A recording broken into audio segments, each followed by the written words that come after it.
We're headed to Atlanta, Georgia, and not just for a fun weekend getaway. No. We have to be at our property in Atlanta by 11:30 a.m. to make a very important appointment. But more importantly, we're on a mission. We're going to become financially free by the age of 30 through real estate investing. And as we race against time to get to Georgia on time, we're going to explain the 6 steps we're taking to reach our financial freedom goal. And there might be some McDonald's along the way. It's 5:07 currently, almost 5.5 hour drive to Atlanta. Step 1, making some money with wholesaling. We didn't have a trust fund waiting for us or some rich uncle to give us a loan. So we did what any broke Gen Z college kid would do. We started out wholesaling and flipping houses, and that made us enough to where we could pay for mentorship and actually learn the business from someone who's been doing it for over 25 years and has a lot of experience doing it. We took out a credit card and we bought data and started making cold calls to find our first wholesale deal.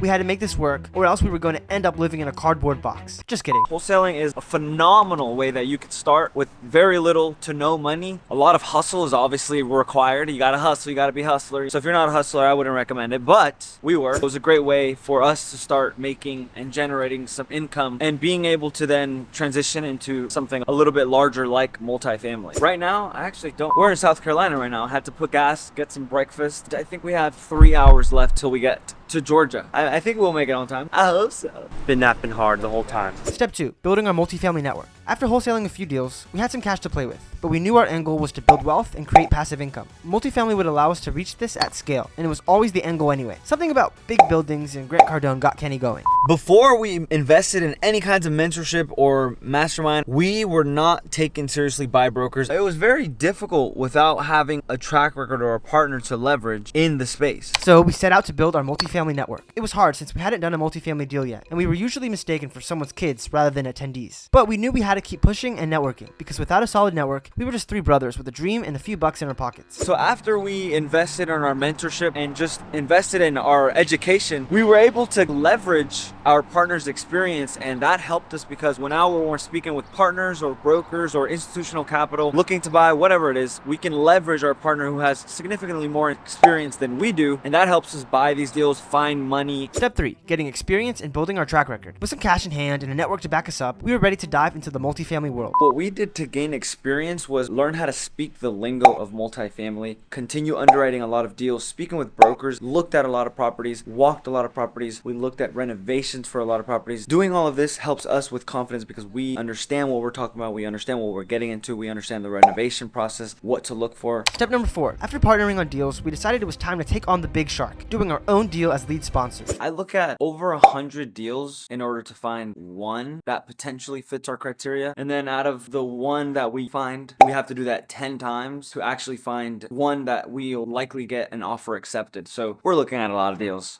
Really? The reason it's difficult to find deals is because, especially when you're playing in larger multifamily, there's a lot of larger companies that have the capital on hand or just cheaper capital from investors to buy these properties. After a grueling 6 months, we got an LOI accepted. A few difficult and stressful months after that, we closed on the deal.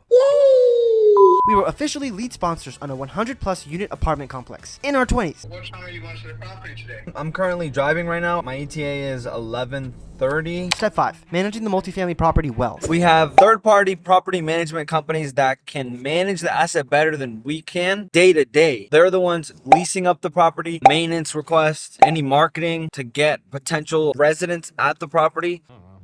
All right, if you say so. I tell you, it's so hard to remember boring stuff like that. It's a 170 unit apartment complex. We have 1 leasing manager, a leasing assistant manager, and 2 maintenance guys all on payroll. So we're spending $200,000 a year, and the property's paying for it based off of the income from the income to manage the asset and make sure that everything's going smoothly at the property itself. Traffic. We might not make it on time. What time are we trying to get there? That's at 11, but So we're already late. we're already late. It happens. We have asset management calls with our property management company every week to ensure that they're still pushing things along. We go see the property often to make sure that we're aware and physically on site. No hands. Step 6, reinvesting into more deals. We're not just in this for the quick cash, we're in it for the long haul. Our plan whenever we make money and take profits from properties that we buy is to take that money and then go out and buy a larger asset or just put it into another asset. That's how you multiply your money, and that's our goal, is to eventually continue investing that money until it grows and we're just living off of the passive income that it's providing us. Oh, This is a better option than cashing out because let's say we make 200,000, 300,000, we go and buy a Lamborghini. As soon as you drive it off the lot, it's gonna depreciate in value, meaning it's gonna be worth less than what you paid for it. But for example, if we took that 200 and invested it into one of our own deals, then that money will double in 5 years. So we'll take, let's say 200 and take it and it'll be 400 at the end of 5 years. And then we can take that 400 and double it to 800 and then 800 to 1.6. That's kind of what our goal is just to keep rolling the money. Our journey to financial freedom has not been easy so far, but we've learned a lot and we wouldn't change anything. Oh yeah, and We made it! Finally, it was a very long drive, but we are in Atlanta. There was a lot of traffic on the way. it was Kenneth's fault. He needed to stop by Publix to use the bathroom, but we still made it to Atlanta and we're moving the needle towards our financial freedom goals. The real question is, are you?